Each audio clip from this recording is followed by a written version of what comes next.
Good morning, Philippines.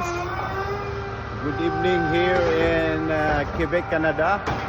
Nasa trabaho pa tayo ka-express kasi mayroong emergency ka-express. Ayan, natsambahan natin ka-express. Kung hindi, malaking trabaho dahil matitigasan siya ng simento ka-express. Pero swerte, natsambahan ng albularyo.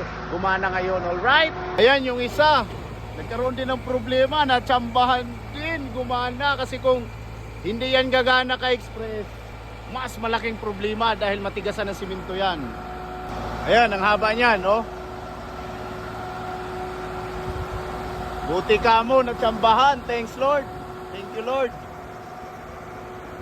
Ayan, oh. Dalawang dumating na problema, pero natsambahan ni ka-express. Ayan, ibubomba niya dyan ka-express.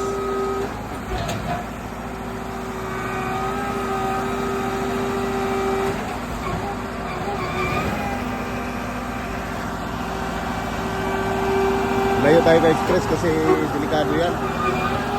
Operator, oh.